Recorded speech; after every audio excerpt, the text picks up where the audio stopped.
Good evening and welcome to Prime Business with me, Pius Kojobaka. The Ghanaian business community has expressed their readiness and commitment to work with the Minister Designated for Finance, Dr. Kaysola Tuforsen, as he awaits his approval by the Appointments Committee. Dr. Kaysola Tuforsen and John Jinapor, as well as Dominic Ayini, were the first set of ministerial nominees of President John Mahama. Speaking to Joy Business, President of the Ghana National Chamber of Commerce and Industry, Stefan Abbas Maizan, said he is optimistic Dr. Tuforsen will deliver.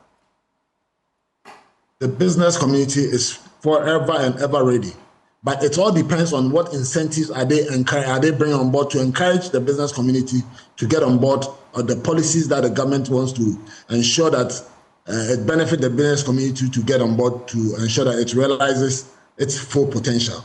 So the business community is very much ready to work with and collaborate with the government.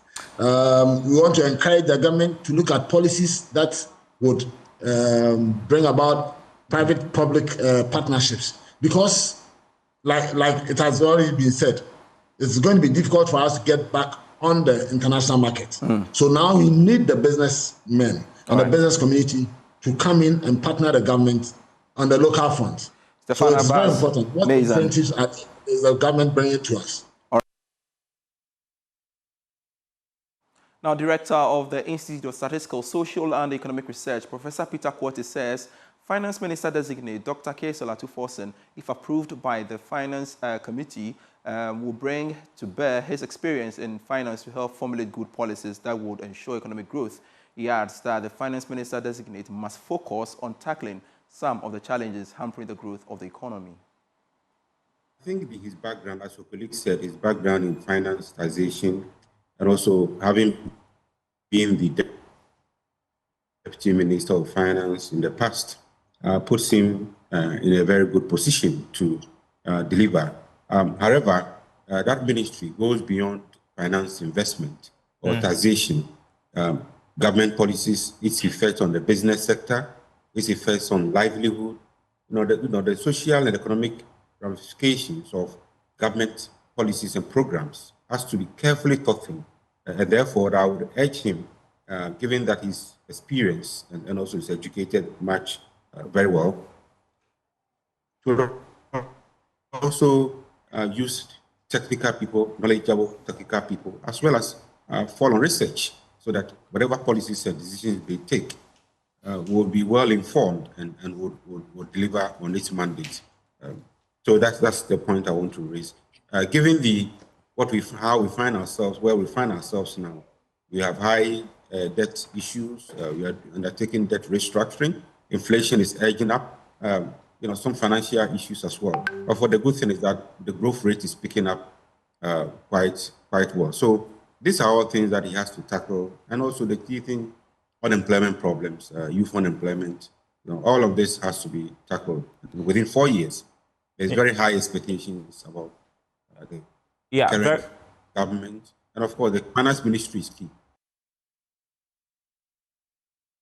Still on the ministerial nomination, energy strategist Dr. Yusuf Suleimana believes government must focus on reviving the PDS deal to address power challenges in the country.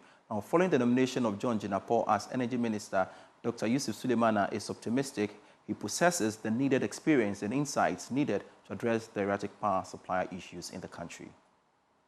The energy sector, I believe if a government is going to struggle, look at the energy and finance sector. I'm not saying that other sectors are not crucial. They are equally important. But in my opinion, I think finance and energy, they are the artery to all other ministries. Not to say that, not to downplay other ministries. If you mess up with these two ministries, you can always be certain that you're gonna struggle. So yes, there is a huge task ahead, and you just know that we still haven't gotten a stable power supply. Our power supply has been erratic. That should be the major focus. And I'm just gathering information that the president is intending to reactivate the Millennium Compact Bill. If you remember PDS, that couldn't pull through. And the fact that, they are beginning to mention all these things is quite refreshing. What do you think of that, though? Yeah, so I think it's positive, Darrell. Every pundit who understands the intricacies of the workings of the power sector will agree that the power sector requires the distribution arm of it requires some capital injection. And if you remember, this particular PDSD was to tackle the distribution arm of it. Unfortunately, it got flawed and it was revoked. And so what it will do two things, Darrell. Number one, it will inject a bit of efficiency. And number two, it will bring a really fresh capital into the system. And that's what is required. Most of these losses that we have in the distribution chain, actually, some are related to capital. The procurement of smart meter system, distribution line, transmission line, all requires capital. So yes, that is non-negotiable. In some other business news, Ghana's foreign direct investment has experienced significant fluctuations over the past few years. In 2023, FDI inflows amounted to $1.32 billion, reflecting 7.64% decline from the previous year, according to data from the Ghana Investment Promotion Center. Now, speaking in an interview with Joy Business, economist Benjamin Amoah expressed optimism about President John Mahama's 24-hour policy, highlighting its potential to boost the nation's FDI in the medium to long term. It's in fact because if you have had preliminary discussions and preliminary insight into the policy, we have heard that electricity rates and tariffs will be staggered or will be fixed in such a way that companies that choose to operate within the 24-hour economic cycle will have some different tariff structure to encourage them to operate 24 hours. If you are a foreign company and you want to do business, you may want to look at this aspect of the economy and see what you can do to take advantage of this incentive. So clearly, there's a lot that can be done within the 24-hour economy. Again, that is not the only thing that will drive foreign direct investment into the country. Ease of doing business, bureaucracy, corruption, exchange rate, inflation, interest rate, this will all come in to mix up to create that atmosphere that we need to rebound the country back onto its place as a host for international business. Government statistician Professor Somokobnenim is asking for an interministerial action to curb inflation. His comment follows a marginal increase in inflation for the month of December 2024 to 23.8%, largely due to rising food prices. If collectively we want to address the issue of inflation, we do emphasize that there are two perspectives in addressing inflation. One is the monetary side, which the conversation on exchange rates comes to the table, and the other is the real side. With what we've seen with food inflation, more particularly the food that we consume that are locally produced, we really need to try and address inflation, at least from a complementary point of view, if we don't want to put emphasis on the real sector, in this case, identifying the food items with significant weights that are driving food inflation. So in as much as exchange rate stability indirectly, and here we are underscoring the fact that indirectly would inform inflation rate, it is proper we consider the real sector issues, i.e. the production issues, i.e. the value chain issues, as you rightly said, the transportation, the warehousing, the reduction of the post-harvest losses, to ensure that we don't see huge variations between wholesale prices and consumer prices. So that is it when it comes to the policies to drive down rate of inflation and the potential impact of the stability of the exchange rate on inflation. Ghana Statistical Service identifies its role not just to put out the numbers, but as both of you indicated in your question, see how we can get policymakers' attention to the nitty-gritties that we get in the numbers that we are putting out. So for this reason, next week, as we've done in previous years, we're going to come out with a report that looks at 2024 in review, and also from 2018, identify these items that have significant weight and see and talk really about the issues of seasonality. We always talk about seasonality without paying attention to the type of commodity that we are talking about. But anytime we talk about seasonality, we have different items in the basket that have different seasonal interventions. We want to stay a while longer on the economy because President John Mahama has hit the ground running after he was sworn into office on January 7. Now, he has already met with some key players in the power sector as well as the country's development partners. My colleague George Yafe catalogued what President Mahama promised when it comes to the economy. When it comes to the economy, John Mahama has promised to reset the economy that he believes will put it on a strong footing and stabilize it as well. The president has spoken about holding a national economic dialogue within his first 121 days that would help create a 4-year fiscal consolidation program as part of his strategy to rebuild the economy. One can talk about his plan to renegotiate the IMF program, even though there are no clear timelines to this. There is talk about the 24-hour economy, which the president-elect believes will be a strategy that will be operated on 3 shifts and expand the economy to help create more jobs. On taxes, the president has promised to abolish the electronic levy on mobile money transactions, covered levy, 10% levy on betting, and the emissions levy. All of these things will be done within the first 90 days in office. The president has also promised that within the first 3 months, he will review some taxes and levies on vehicles and imported equipment. There is also talk about the 2025 budget that will be presented in April that would aim at supporting more small businesses within the economy. The National Petroleum Authority has shut down recommendations from the Chamber of Oil Marketing Companies to review the cylinder recirculation model. The model is a distribution system for LPG that allows consumers to exchange empty cylinders for filled ones. Now, according to the Chief Executive of the Chamber, Dr. Riverson Opong, the policy is facing challenges and is likely to cause disaffection among consumers due to price instability. On several media platforms. CRM is not a bad thing. And let me tell you, the AOMC, the LPGMCs, none of our members is against CRM. Not our chairman, not the subcommittee of sub-member of LPGMCs being against it. None of us against CRM. My personal issue with CRM has to do with the way it was implemented. And again, when I sat down with MPA and I shared my vision with them around CRM, I was told it was too late because it hadn't been implemented. So it makes sense, but it can't be taken. It's good to have CRM so that it increases the penetration rate. All that CRM is doing is to make sure that the product is accessible to everybody. Okay, that's the thing. I think what intrigued our members, especially with our LPG marketers, concern had to do with the $80 that was slashed on the price. And I also have a personal issue with it because today the understanding is that the $80 was meant to pay for the cylinders and the bottling plant. All right? And these are my two issues here. From here,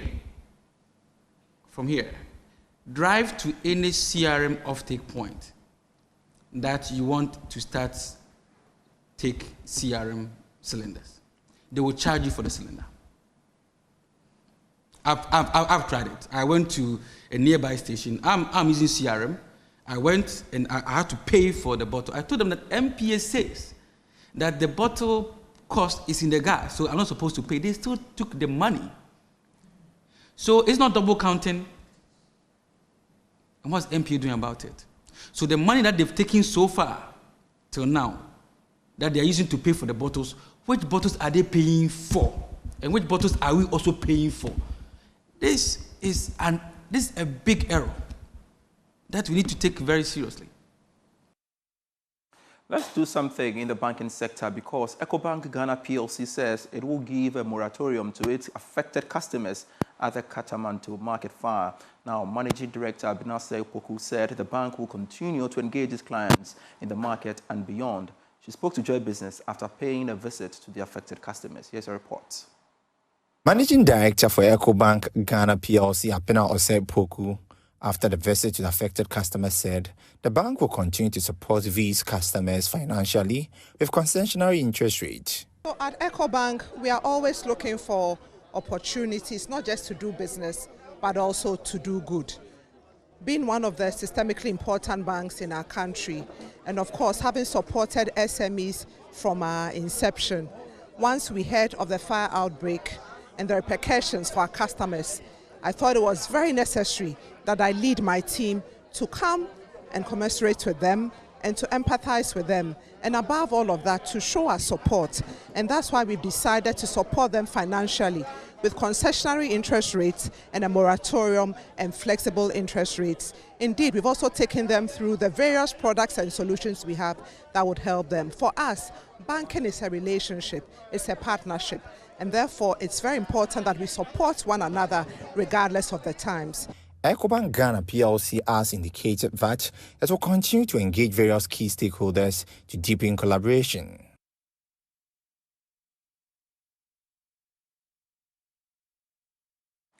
Governor of the Bank of Ghana, Dr. Ernest Addison, has revealed that the lack of funds from the government affected the cleanup exercise of the savings and loan sector. The Bank of Ghana in 2017, you recall, commenced a cleanup of the banking sector targeting institutions that breached various laws covering the sector. Here's Dr. Ernest Addison. I told you the system that we came to meet. Sometimes people forget very easily. People crying in the banking halls, women with a baby on their back being beaten because they needed monies that they had deposited in a microfinance, institute, and they could not get the chaos surrounding that. I'm not sure that that was the kind of system that would support growth. I mean, the financial system is here to provide, an environment in which will promote savings, right? And it is those savings that will be channeled into investments to support growth. So if you have a system which has become a Ponzi scheme from which people are no longer having confidence in, then obviously the purpose of having the financial system itself in place is not fulfilled. So it was important that that cleanup took place to allow the banking system to play the role that it's supposed to play in a market economy like ours. Right? Look, I have this question because some of these institutions that had their license withdrawn are still now... Because they were very badly run. These are back. shareholders who were taking people's money and using it to run their own businesses. That's not banking. You don't do banking by going to take Kofi and Kwesi's money and use those resources to finance your own business. That's what most of them were doing, right? So when I give you a bank license, I'm giving you a license to take people's money. The money is not yours, right? You're taking money from the public, and there are rules associated with that. That we found a situation in which people were taking the money. They were using the money as if it was their private money, funding their own businesses, some of it going into brick and mortar investments which were not liquid enough to make the resources available when the depositors needed their funds. So it's important for people to understand that a banking license, right, is a different kind of instrument. Now, did we fully complete the cleanup? This is the question you're asking. And this is an issue that has been part of our discussions with the IMF. Because the legacy that we got, especially on the SDI side, the savings and loans institutions, right? There are some of them that are still in trouble, right? Their licenses have not been revoked. Would you do that? And the reason their licenses have not been revoked is that the government does not have the resources to refund, the deposits to the depositors. It's as simple as that. So once that, budgetary issue is resolved, that problem will be taken care of. We've been waiting for 3 years to get the budgetary resources to solve that problem. We've not had the resources to do it. Governor Dr. Ernest Addison in that interaction with my colleague George Yafe, host of PM Express Business Edition. Of course, today's Thursday. We will be bringing you the Thursday edition of PM Express Business Edition as he engages the business community on President Mahama's pitch to them. There you go. Seth Chumakwawa is our guest on PM Express Business Edition. Samuel Amegayibo, the Executive Secretary of GREDA, also Joe Jackson, CEO of Daylex Finance. You don't want to miss out on this great conversation on top of the hour.